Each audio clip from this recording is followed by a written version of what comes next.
5장 13절부터 16절 말씀입니다. 신약성경 376페이지 정도에 있습니다. 야고보서 5장 13절에서 16절 말씀입니다. 제가 공독합니다. 너희 중에 고난 당하는 자가 있느냐? 그는 기도할 것이요. 즐거워하는 자가 있느냐? 그는 찬송할지니라. 너희 중에 병든 자가 있느냐? 그는 교회의 장로들을 청할 것이요. 그들은 주의 이름으로 기름을 바르며 그를 위하여 기도할지니라. 믿음의 기도는 병든 자를 구원하리니 주께서 그를 일으키시리라. 혹시 죄를 범하였을지라도 사하심을 받으리라. 그러므로 너희 죄를 서로 고백하며 병이 낫기를 위하여 서로 기도하라. 의인의 강구는 역사하는 힘이 큼이니라. 아멘.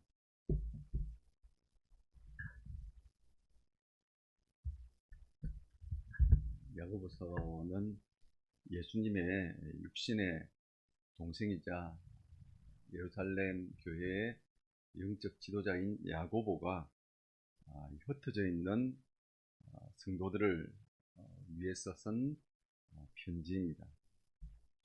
그 시대의 대부분의 성도들, 그 시대의 대부분의 예수 믿는 크리스찬들은 굉장히 힘들게 신앙생활을 했습니다. 교회에 다니는 것도 힘들고 예수님을 믿는 것도 힘듭니다. 우리가 지난주에 신의 악단이란 영화를 보지 않았습니까? 정말 예수님 성경 말씀 조차 한 번도 들어보지 못하고 살아가는 그들에게, 그리고 예수를 믿는다라는 것이 발각되었을 때에 받게 되는 그 엄청난 핍박, 우리는 지금 그런 것을 안 겪고 있어서 이런 예수님 아주 자유롭게 믿고 신앙생활 한다는 것이 얼마나 큰 은혜이고 축복인지를 잘 모르고 우리가 지금 살아가고 있습니다. 너무나 당연한 걸로 생각하는데 이것이 엄청난 은혜입니다. 그 당시에 크리스찬들은 예수님을 믿는 것이 너무너무 힘이 듭니다. 그리고 교회에 나와도 성도들 간의 생각들이 많이 달라서 또 힘이 들고, 교회 안에 이제 예루살렘을 떠나서 여러 곳으로 흩어져 있다 보니까 장사를 하게 되고, 교회 안에 장사가 잘 되고 돈을 많이 번 성도도 있고, 또 이렇게 돈이 없는, 이렇게 사업이 잘 안 되는 그런 성도들도 있습니다. 빈부의 격차가 많이 생기면서 이전에는 교회가 참 화목하고 좋았는데 뭔가 교회 안에 힘들어하는 갈등들이 있는 겁니다. 참 신앙생활을 하는 것이 힘든 그런 시대입니다. 그래서 야고보가 성도들에게 여러분 신앙생활 하시는 것이 많이 힘드시죠? 힘든 것 하나님이 아시고 예수님이 아시고 저도 압니다. 그렇지만 여러분들이 성숙하기를 원합니다. 그렇다고 세상과 타협하고 세상의 모습으로 살아가는 것이 아니라 여러분들이 예수를 믿는 이 믿음이 있다면 여러분이 성숙한 성도가 되기를 권면합니다라고 야고보가 이렇게 야고보서를 편지로 쓰고 있습니다. 예수님을 믿는 자들의 성숙을 이 야고보는 많이 강조합니다. 반면에 우리가 잘 아는 바울이라는 사람은 예수님을 믿는 믿음을 강조합니다. 그는 오직 믿음을 강조합니다. 그런데 이 바울이 강조하는 이 믿음과 그리고 야고보가 말하는 이 행함, 여러 가지 이렇게 배경들이, 대상들이 다른 겁니다. 바울이 믿음을 강조한 배경을 보면 예수님을 믿는 이스라엘 사람들 중에는 예수님을 믿는 것만으로는 구원받을 수 없어, 천국에 갈 수 없어, 너희들이 먼저 할례를 받고 이스라엘 백성들이 먼저 되고 또 이렇게 율법을 잘 지켜야 구원을 받을 수 있다라고 말하고 있습니다.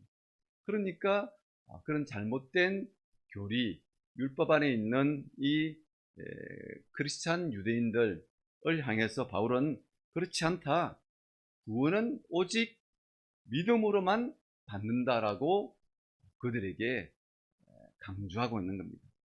그러니까 이렇게 행위가 있어야 율법대로 살아야 할례를 받아야 구원을 받는다라고 하는 유대인 크리스찬들에게 그렇지 않다. 오직 믿음이다. 믿음을 예수님을 믿는 믿음이 있어야 너희가 구원을 받는다라고 믿음을 강조합니다. 근데 야고보라는 사람은 행위를 강조하는데 왜 지금 두 사람이 이렇게 다른 주장을 하고 있는 겁니까? 두 사람의 주장은 예를 들면 지나치게 공부를 열심히 하려는 집에 아이가 있다. 그런 아이들이 잘 없죠. 지나치게 공부만 하겠다고 해서 건강을 해치면서 책상 위에만 앉아있는 아이가 있으면 야, 너 그렇게 공부만 하면 안 돼. 너 좀 이렇게 중간중간 좀 놀기도 해야 돼. 라고 이렇게 하는 부모가 있는 반면에 정말 놀기만 하는 아이에게는 제발 좀 공부 좀 해라 라고 이야기하는 것과 같다라는 겁니다. 그러니까 믿음만 강조하는 사람들에게 행위가 따라오지 않는 자들에게는 너희가 삶이 실천이 행위가 성숙이 있어야 돼라고 이야기하고 있고, 그리고 믿음이 아니라 행위로만 구원을 받을 수 있다라고 하는 사람들에게는 아니야, 오직 믿음으로만 구원을 받을 수 있는 거야 라고 이야기를 하는 겁니다. 서로 다른 삶을 살고 있는 사람들에게 강조점만 다른 것입니다. 두 가지 다 우리가 예수를 믿는다면 균형 있는 삶을 살아야 한다라는 겁니다. 오늘 야고보는 너희가 예수를 믿는다면 너희들 힘든 것 알아. 그렇지만 너희가 그 힘든 중에도 하나님의 말씀대로 실천하고 살아내려는 그런 실천과 삶이 있는 성숙한 성도가 되라라고 권면합니다. 그러면서 오늘 본문은 야고보서의 마지막 부분인데, 성숙한 성도는 성숙한 기도를 해야 한다라는 겁니다. 그러니까 바른 기도, 믿음의 기도, 또 오늘 말씀해 보면 의인의 간구라는 그런 표현을 쓰고 있습니다. 신앙생활을 오래 하지 않은 분들은 기도하는 것이 참 사실 힘듭니다. 힘들어합니다. 그래서 예수님은 우리에게 너희가 이렇게 기도하면 된다라고 우리에게 가르쳐 주신 기도가 주기도문입니다. 먼저 꼭 이대로만 기도해야 한다는 건 아닙니다. 그런데 이런 틀을 따라서 하면 참 좋은 기도, 바른 기도, 하나님이 기뻐하시는 기도가 될 거야 라는 말씀입니다. 먼저 우리가 기도할 때 기도하는 대상이 분명해야 합니다. 우리는 하나님께 기도를 드려야 됩니다. 하늘에 계신 우리 아버지요, 하나님이 우리의 기도의 대상입니다. 그리고 그 다음은 하나님께 감사와 찬양과 영광을 올려드리는 기도를 드리면 좋겠다라고 예수님이 말씀하시는 겁니다. 하나님 감사합니다. 구원해 주셔서 감사를 드립니다. 예수를 믿게 해주셔서 감사를 드립니다. 그런 하나님을 찬양합니다. 영광을 올려드립니다. 그리고 그 다음은 하나님의 뜻이 먼저 이루어지면 좋겠습니다. 나의 필요, 나의 뜻은 조금 미뤄두고 먼저 하나님의 뜻이 이루어지기를 원하는 기도를 드리면 하나님이 참 좋아하십니다. 나라가 임하시오며 뜻이 하늘에서 이루어진 것 같이 땅에서도 이루어지이다. 하나님, 하나님의 나라, 하나님의 뜻이 먼저 이루어지기를 원합니다. 그리고 나의 필요의 기도를 드리면 됩니다. 일용할 양식을 주시옵고, 그러니까 제가 기도하는 저의 필요의 기도에 응답해 주십시오라는 기도입니다. 그리고 나의 필요의 기도를 드리면서 혹시라도 한 주간에 나도 모르게 지은 죄가 있으면 기억나게 해주셔서 그 죄에 대한 자백과 용서를 하게 해 주십시오. 그러니까 자백하고 싶습니다. 마지막으로 시험에 들게 하지 마시옵고, 하나님 반복된 그런 죄악을 짓지 않는 그런 회개가 있게 해주십시오라고 기도하고 마지막으로 예수님의 이름으로 기도합니다. 아멘. 그러니까 하나님의 이름을 부르고 하나님에 대한 감사와 찬양과 영광을 올려드리고 하나님의 뜻을 구하는 기도를 먼저 드리고, 그리고 나의 필요에 대한 기도, 그리고 그 기도를 드리면서 죄가 기억나거든 하나님 앞에 자백하고 용서를 구하고, 그리고 한 주간의 삶 가운데 반복된 죄를 짓지 않게 해달라고, 시험에 빠지지 않게 해달라고 회개하는 그런 기도를 드리면 된다라고, 좋은 기도다라고 예수님이 우리에게 가르쳐 주시는 겁니다. 그리고 오늘 야고보서 본문에 보면 야고보는 기도에 대해서 가르치고 있는데, 이 야고보의 기도의 가르침이 오늘 읽은 5장 13절에서 16절 말씀입니다. 그러니까 우리의 필요의 기도입니다. 야고보는 고난 중에 있는 성도들에게 너희가 지금 많이 힘들지, 너희가 지금 안팎으로 문제가 많아서 힘들지, 너희의 그 힘든 문제를 가지고 하나님께 나와서 기도해라고 말씀하고 있습니다. 여러분, 내가 예수를 믿고 신앙생활을 하는데 하나님께서 저와 여러분에게 좋은 일만 생기게 해주시면 참 좋을 것 같습니다. 하나님, 저에게 좋은 일만 생기게 해주십시오. 그러면 제가 하나님이 기뻐하시는 신앙인의 모습으로 살아가겠습니다 라는 마음을 우리가 가집니다. 하지만 실제로 여러분, 우리의 삶에 세상적인 형통이, 복이, 재정의 축복이 넘치고 모든 하는 일마다 잘 된다라고 한번 생각해 보십시오. 잘 된다라고 생각하면 우리가 내 삶에 아쉬운 것이 없으면 우리가 어떻게 보면 하나님이 기뻐하시는 그런 신앙인의 모습에서 조금씩 멀어지는 것을 볼 수 있습니다. 내가 세상적인 것이 많이 채워지고 부족한 것이 없으면 하나님에 대한 아쉬움이 점점 줄어들게 됩니다. 그래서 우리가 이렇게 하나님과 조금씩 멀어져 가는 것을 볼 수 있습니다. 그래서 예수님을 잘 믿는 사람들에게는 좋은 일도 있게 되고 또 문제도 생기고 아주 고통스러운 상황도 일어나게 됩니다. 좋을 때에도 우리가 당연히 기도하고 찬양을 드려야 되지만, 잘 안됨에도 불구하고 우리가 기도하고 찬양을 드려야 되지만, 고난과 문제가 있을 때도 오늘 말씀은 기도해야 한다라고 말씀하고 있습니다. 나의 고난, 힘든 문제를 가지고 기도의 자리로 나와라 라고 말씀합니다. 주기도문처럼 하나님의 이름을 부르고 하나님께 감사와 찬양과 영광을 올려드리고 하나님의 나라와 하나님의 뜻이 이루어지기를 원합니다라고 기도하고, 그리고 하나님, 저에게 이런 고난이 있습니다. 하나님, 저에게 이런 힘든 문제가 있습니다. 나의 고난과 문제를 가지고 하나님께 아뢰는 겁니다. 근데 나의 문제를 가지고 기도할 때에 주기도문에 보면 죄에 대한 자백과 용서를 구하는 것을 볼 수 있습니다. 여러분, 혹시 내가 나의 필요에 기도를 드리는데, 내가 문제가 있고 내가 지금 굉장히 힘들어서 하나님 앞에 기도하는데 기도하는 중에 나도 모르게 하나님이 기도하면서 지은 죄가 없는지 우리가 먼저 하나님 앞에, 하나님, 제가 혹시 하나님 앞에 모르고 지은 죄가 있습니까? 제가 죄를 지었는데 그게 죄인 줄 모르고 있는 게 있습니까? 하나님, 그것을 제가 보게 해 주십시오라고 기도하라라는 겁니다.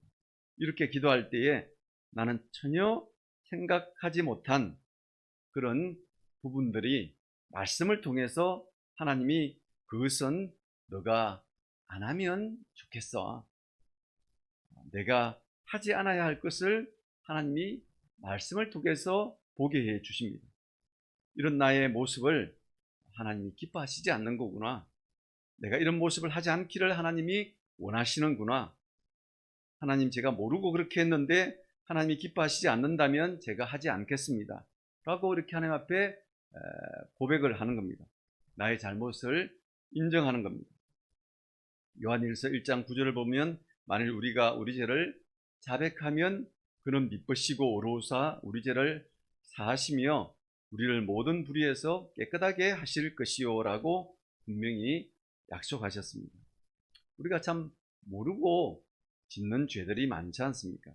그런데 그걸 깨닫게 해주시면 시인하기만 하면 잘못을 인정하기만 하면 용서해 주시고 다시는 그 내용을 거론도 다시는 꺼내지도 않으신다라는 겁니다.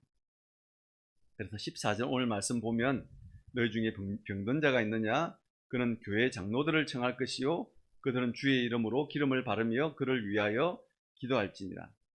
이 말씀은 우리가 문제가 있고 고난 중에 있으면 뭔가 기도의 제목이 있으면 그 문제를 가지고 나도 기도의 자리에 나아가야 하지만 기도 부탁도 하라는 겁니다. 담임 목사에게 기도 부탁을 하는 경우들도 있지 않습니까? 오늘 말씀해 보면 교회 장로들에게, 교회 어른들에게, 교회 연장자들에게, 교회에서 굉장히 특수로운 직분자들에게 기도 부탁을 하라는 겁니다. 그리고 기도 부탁을 받은 사람은 기도 부탁을 받으면 그분의 그 기도 요청, 기도 부탁에 대한 기도를 해야 하지 않습니까?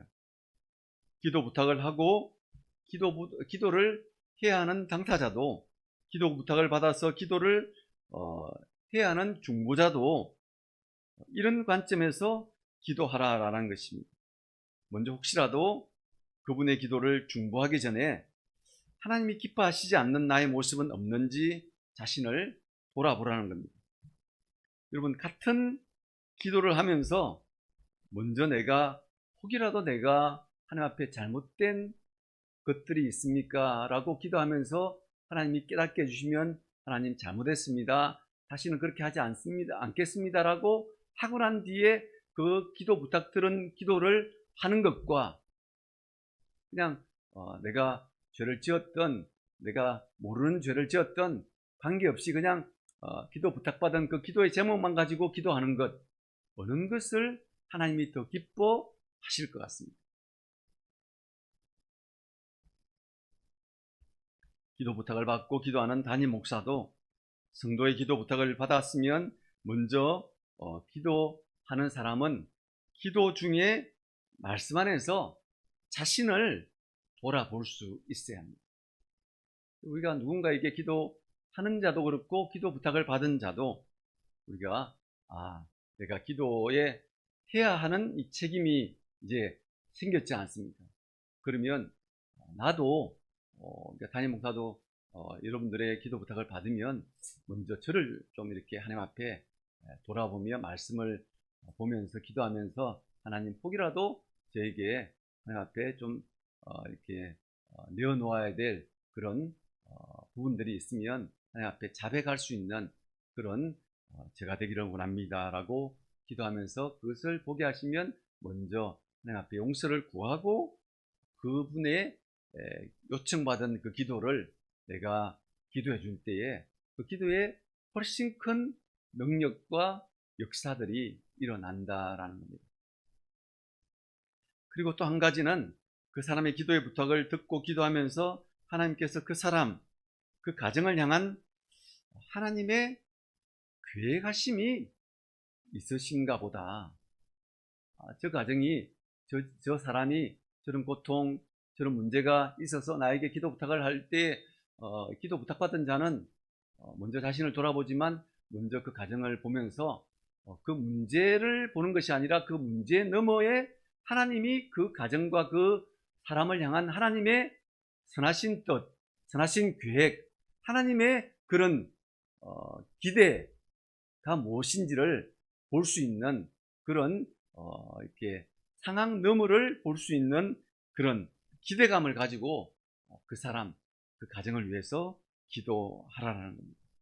우리가 기도 부탁을 받으면 이렇게 하나님이 뭔가 저 가정을 귀하게 여기시고 뭔가 저분을 이렇게 참 사랑하셔서 저분 그리고 저 가정을 통해서 하나님이 일하고 싶으신 것이 있구나. 뭔가 하나님이 하시고 싶은 말씀이 있으시구나. 저 가정을 향한 하나님의 선하신 계획이 있으시구나. 하나님이 저 가정을 사용하시기 원하시는 하나님의 놀라우신 뜻이 있으시구나.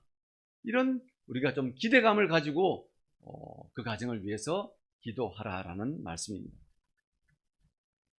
그 상황 너머의 하나님을 볼 수 있는 그런 기도자가 되어야 하는 겁니다. 기도 제목 너머의 하나님의 계획, 하나님의 의도, 하나님의 뜻을 볼 수 있어야 합니다. 이처럼 기도하는 사람에게는 기대감을 가지고 기도해야 합니다. 기도하면서 그 사람에 대한 온통 부정적인 생각을 가지고 그 사람을 위해서 기도하는 것이 아니라 그 사람을 향하신 하나님의 선하신 뜻에 대한 기대감을 가지고 그분을 위해서 기도해 주어야 한다.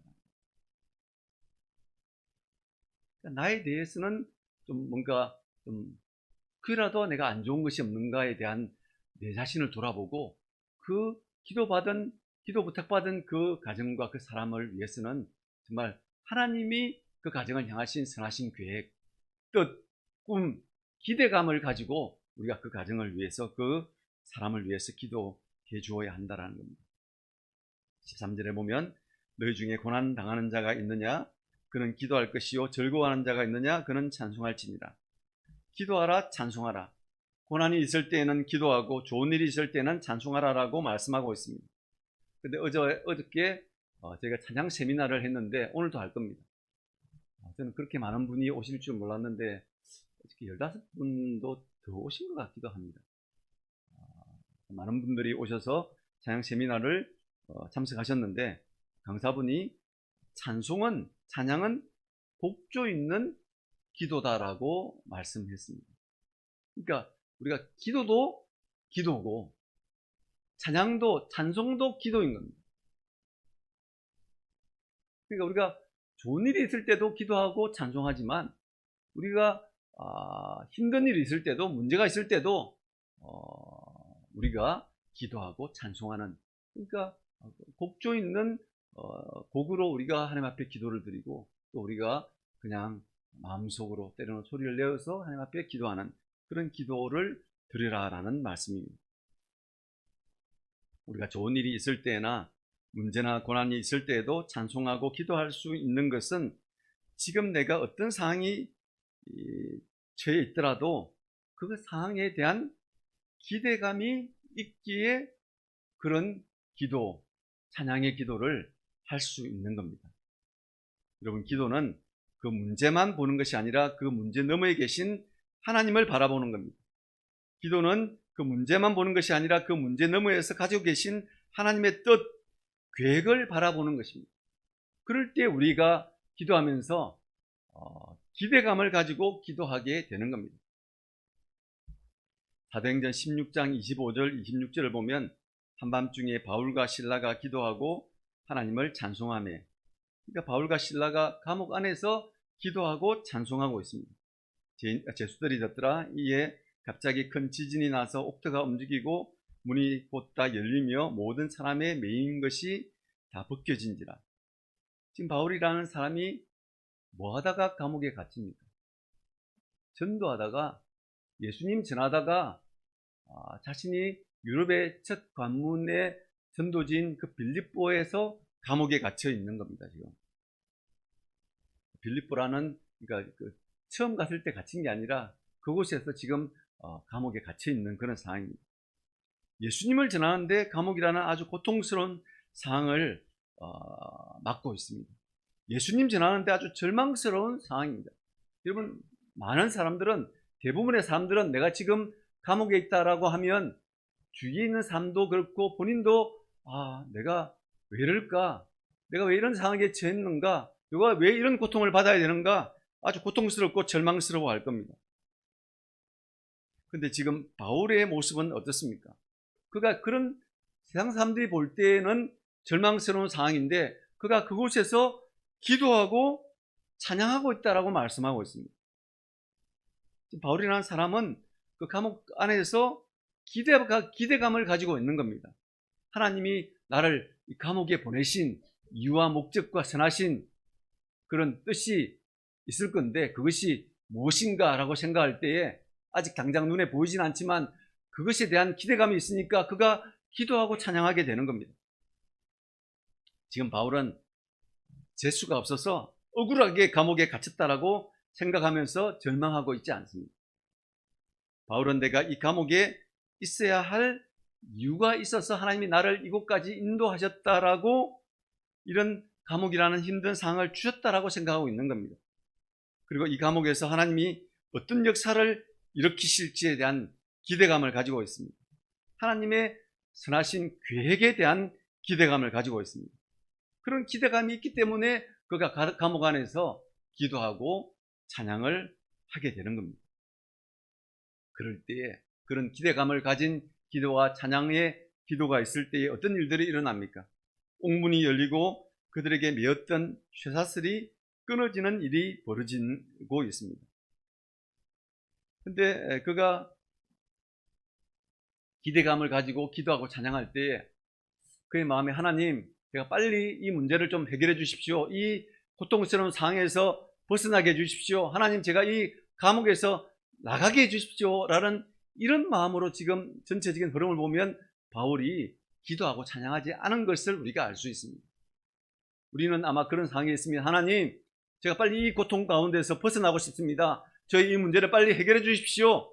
하나님, 왜 저를 이렇게 전도했는데 저를 이런 힘든 상황 가운데 빠져있게 하십니까? 하나님, 너무나 억울합니다. 라고 이렇게 이야기할 수 있습니다. 근데 그가 이런 감옥에 보내신 이유가 있다라는 기대감을 가지고 있습니다.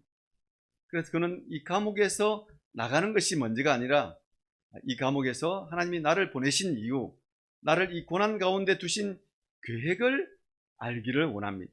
그러면서 그 기대감을 가지고 하나님이 어떤 계획 때문에 나를 이곳에 보내셨는가, 이런 문제를 주셨는가, 이런 고통과 고난 가운데 나를 있게 하시는가, 그렇게 기대하면서 기도하고 찬양하면서 기도할 때에 하나님이 놀라운 능력의 기적의 역사를 보여주시는데, 그게 그의 기도의 응답이 아니라 그 상황이 생겼을 때에 그 감옥에서 간수들이 떨고 있는 겁니다.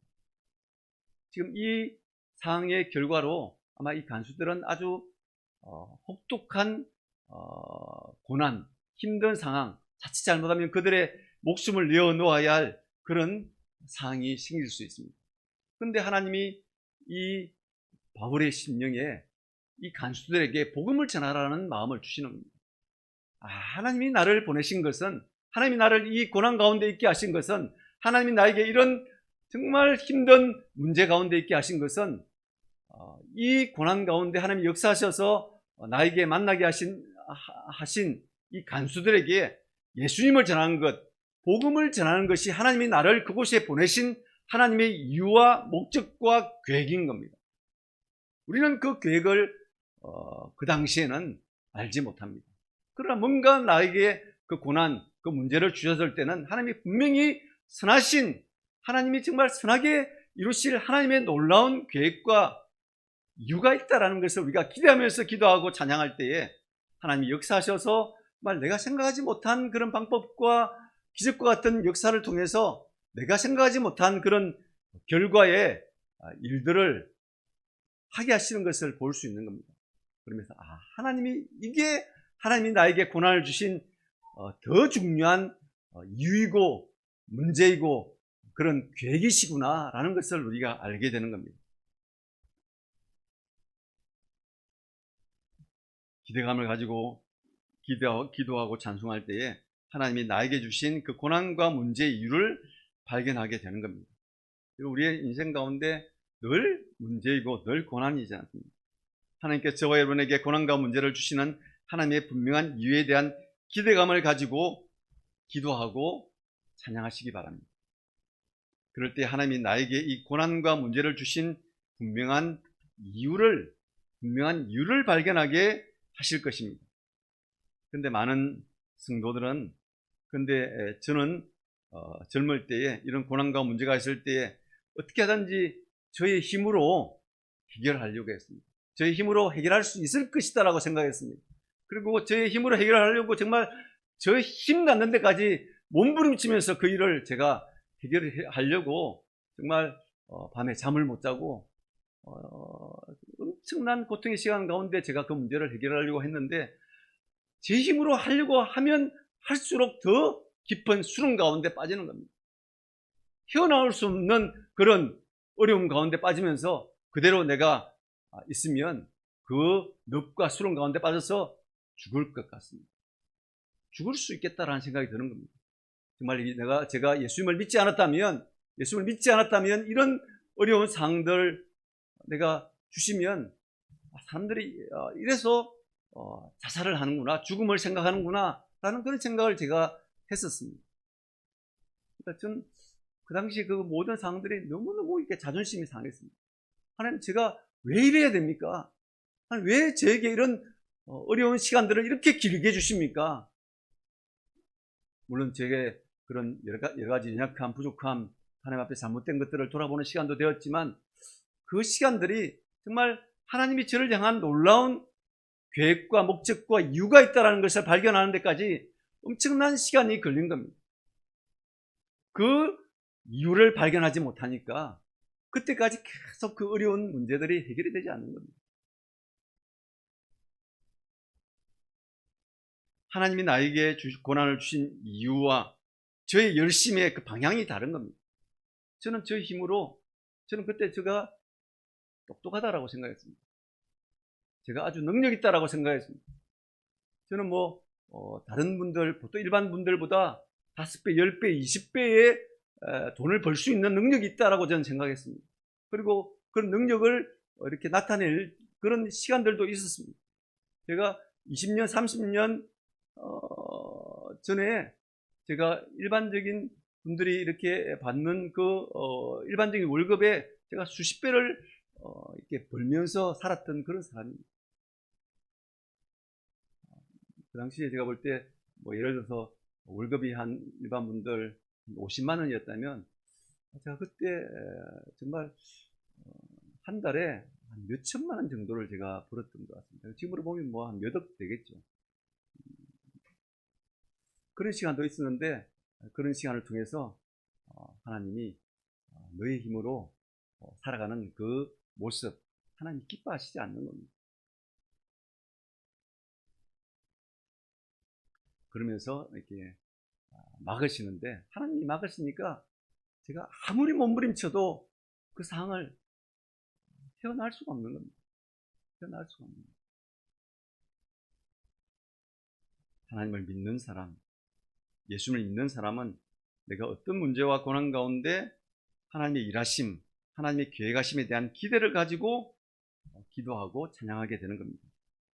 여러분, 나를 향한 하나님의 섭리, 하나님의 계획, 하나님의 뜻에 대해서 기대하면서 기도하는 사람과 그렇지 못한 사람의 삶이 절대로 똑같을 수 없습니다. 나에게 이런 고난과 문제를 주셨지만 이 문제 가운데 하나님이 가지고 계신 나를 향한 하나님의 계획, 이유에 대한 기대감을 가지고 기도하는 이런 기도를 오늘 말씀에는 믿음의 기도, 의인의 간구라고 말씀하고 있습니다. 오늘 말씀 5장 15절을 보니까 이런 믿음의 기도, 이런 의인의 간구는 기도하는 그 사람을 일으켜 주신다라고 말씀하고 있습니다. 저와 여러분의 이런 믿음의 기도, 이런 의인의 간구를 드릴 때에 하나님이 나를 일으켜 주시는 겁니다. 나의 힘으로는 일어날 수 없는데 하나님이 나를 일으켜 주시는 겁니다. 기대감을 가지고 기도하고 찬양하는 이런 믿음의 기도, 의인의 간구를 드릴 때에 하나님이 나를 일으켜 주십니다. 하나님이 나를 회복해 주십니다. 하나님의 그 놀라운 계획이 무엇인지를 알게 되고 그 계획이 내 삶 가운데 이루어지는 것을 보게 되는 그런 놀라운 은혜가 있게 되는 겁니다. 여러분, 절대로 여러분 이 세상에 돈이 최고라고 생각하는 그런 생각은 정말 버리셔야 됩니다. 저와 여러분의 삶이 다르지만 제가 살아왔던 그 몇십 년의 시간에 정말 돈은 저에게는 아무것도 아닌 겁니다. 제가 돈이 많았었던 때에 하나님 앞에 더 많은 죄를 지었고 돈이 없는 지금 더 하나님 앞에 경건하게 살려고 하고 더 하나님 앞에 보실 때에 참 하나님 기뻐하시는 그런 모습으로 그때보다는 훨씬 더 바른 모습으로 서 있는 겁니다. 우리의 삶에 절대 우리의 인생을 돈을 기준으로 살지 않는 여러분이 되시기를 저는 정말 소원합니다. 돈의 기준, 돈의 가치를 두고 내가 돈 좀 더 벌려고, 돈 좀 더 이렇게 통장의 잔고를 늘리려고 애쓰는, 그러면서 신앙하고 이렇게 나의 돈을 비교하면서 내 신앙 때문에 내가 돈을 포기하지 못하는, 여러분, 내가 신앙을 지키면서 하나님이 돈을 많이 주시면 그건 하나님의 그 선하신 일들을 위해서 내가 사용하시는 귀한 도구가 될 수 있지만, 내가 신앙을 멀리하면서 돈을 많이 자꾸 이렇게 가지고 있다는 것 절대로 하나님이 기뻐하시지 않으십니다.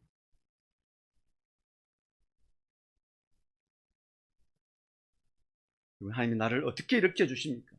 정말 내가 힘든 상황 가운데서, 고난 가운데서 하나님 앞에 기대감을 가지고 나를 향한 하나님의 그 놀라운 승리의 계획들이 무엇인가를 기대하면서 기도하고 찬양했을 때에 하나님께서 나를 일으켜 주십니다.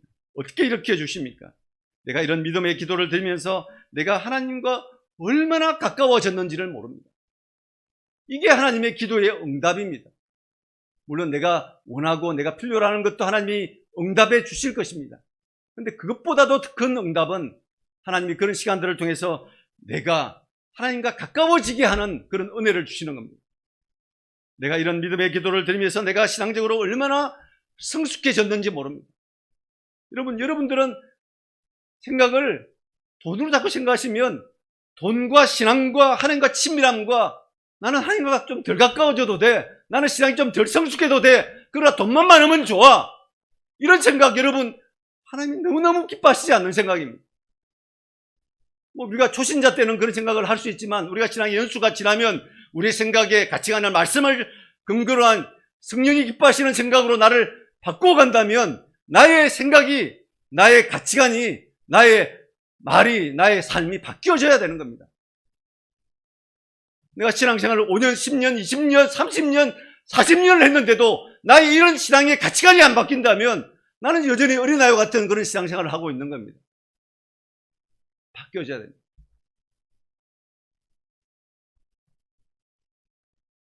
신앙적으로 내가 성숙하는 것이 하나님이 나의 기도의 응답이고, 고난의 응답이고, 문제의 그 기도의 응답일 수 있습니다. 내가 이런 믿음의 기도를 드리면서 내 삶을 내가 이끌고 가는 것이 아니라 하나님께서 내 삶을 이끌고 가시는구나, 하나님께서 내 삶을 조종하고 계시는구나, 그러면서 하나님을 더 의지하는 사람으로 되게 하신, 이게 기도의 응답입니다.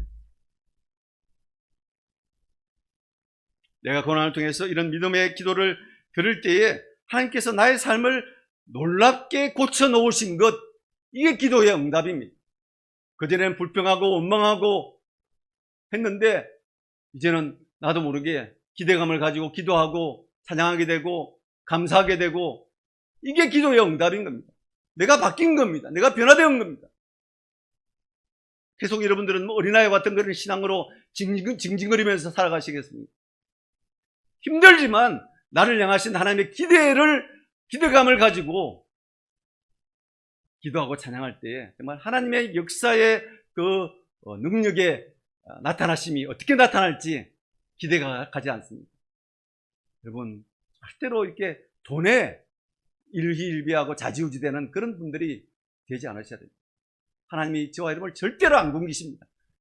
덜 쓰면 되고, 적게 쓰면 되고, 아껴 쓰면 되고, 좀 이렇게 없으면 안 쓰고 굶으시면 됩니다. 여러분, 굶으시면 됩니다. 그만큼 여러분, 우리의 인생에 돈이 우리의 중심에 서 있어서는 안 된다는 겁니다.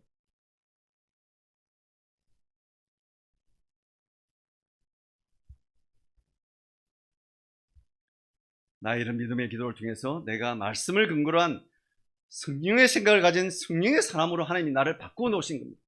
이전에는 말씀이라고 내가 이렇게 생각도 안 했는데 늘 이렇게 생각할 때 말씀을 두고 생각을 하는 겁니다. 말씀을 두고 하나님은, 예수님은, 성령님은 이 말씀을 가지고 나에게 지금 뭘 말씀하고 싶어 하시고 어떻게 말씀하고 싶어 하시고, 그걸 생각하면서 성령께서 생각하시게 하시는 것을 내가 생각하면서 그분의 선하신 뜻, 기뻐하시는 뜻, 온전하신 뜻을 내가 분별하고 그 뜻대로 살아나가려고 하는, 이런 하나님의 말씀 앞에 바로 세워지는 그런 사람이 된 겁니다. 이게 기도의 응답입니다. 그런 것 다 없으셔도 여러분 그래도 돈만 있으시면 됩니까? 정말 그런 생각 여러분 좀 버리셔야 됩니다. 나를 말씀으로 하나님이 교정시켜 주신 것, 하나님 나 같은 사람, 내가 이전에는 이런 사람 아니었는데 하나님이 말씀으로 성령의 생각으로 나를 이렇게 바꿔주신 것, 이게 하나님의 믿음의 기도를 드린 의인의 간구의 기도의 응답인 겁니다. 여러분, 나를 참 성숙한 성도로 많이 변화시켜 주신 것, 이게 기도의 응답입니다. 이것이 고난과 문제 가운데 믿음의 기도, 의인의 간구를 드린 자의 응답입니다. 내가 지금 고난 중에 있지만, 내가 지금 나의 힘으로 해결할 수 없는 문제 가운데 있지만 하나님의 선하심에 대한 기대감을 가지고 믿음의 기도를 드릴 수 있기를 원합니다. 여러분, 의인의 간구를 드려야 합니다. 나의 믿음의 기도의 응답을 받을 수 그럴 때에 정말 믿음의 기도의 그 응답을 우리가 받을 수 있는 것입니다. 내가 기도하는 나의 필요는 덤으로 하나님 주시는 겁니다. 한나가 하나님 앞에 간절히 기도하지 않습니까? 기도할 때 한나에게 주신 하나님의 기도의 응답은 그에게 아들 사무엘도 주시지만 한나를 성숙케 하십니다. 그리고 그 아들이 보통 아들이 아니라 사무엘이지 않습니까? 하나님의 말씀의 소리에 민감한 아들, 하나님의 말씀의 소리가 잘 들리는 아들, 하나님의 말씀대로 살아내는 그런 영적인 지도자로 하나님이 사무엘을 세우시는 겁니다. 그러니까 믿음의 기도, 의인의 간구를 드린 그 한나의 기도의 응답은 사무엘인데, 그 사무엘이 응답이 아니라 사무엘이 영적으로 예민하고 민감하고 정말 믿음의 지도자로 세운, 그게 하나님의 응답인 겁니다. 그리고 한나가 성숙해진 겁니다. 믿음의 기도로 하나님의 놀라운 계획을 붙들 수 있는 그런 다음계 모든 성도들이 되셔야 됩니다. 기도하겠습니다. 사랑이 많으신 아버지, 힘든 중에 있는 성도분들이 있습니다. 많은 고난 가운데 있는 성도분들도 있습니다. 하나님, 재정적인 어려움이 있는 성도들도 있습니다. 하나님, 우리가 이럴 때에 정말 이런 문제와 고난을 주신 하나님의 선하신 계획에 대한, 나를 향한 하나님의 비전에 대한 기대감을 가지고 살아가고, 기대감을 가지고 하나님 앞에 기도하는 의인의 간구, 믿음의 기도를 드릴 수 있는 저희들 되기를 원합니다. 그럴 때 하나님께서 나의 문제를 해결해 주실 줄 믿습니다. 그럴 때 하나님께서 나의 신앙의 모든 모습들을 하나님께서 철저히 바꾸셔서 교정시켜 주실 줄 믿습니다. 하나님, 제가 예수님을 더 닮아가는 이런 모습으로 변화되고 성숙된 것이 하나님이 나를 기독케 하신 그 기도의 응답임을 믿습니다. 우리가 이 기도의 과정을 통해서 하나님과 함께 더 가까워지고 동행하는 이런 축복을 누리게 하심을 감사를 드립니다. 우리 인생의 가장 두려운 시간, 절망의 시간이지만 주님 함께 하셔서 붙잡아 주시고 새롭게 하시는 그 하나님을 만났다라고 고백하며 하나님의 놀라우신 나를 향한, 우리 가정을 향한, 우리 자녀들을 향한 그 하나님의 비전과 계획이 이루어지는 것을 우리가 좀 믿음의 눈으로 볼 수 있는 저희들 되기를 원합니다. 내가 필요로 하는 것 덤으로 주시고 하나님이 나를 신앙과 모든 믿음이 성숙케 하셔서 하나님의 선하신 뜻을 이루어 드릴 수 있는 그런 믿음의 성도들이 모인 저희 다음 교회 되게 하나님 도와주시옵소서. 그렇게 하게 하실 하나님을 찬양하며 예수님의 이름으로 간절히 기도드립니다. 아멘.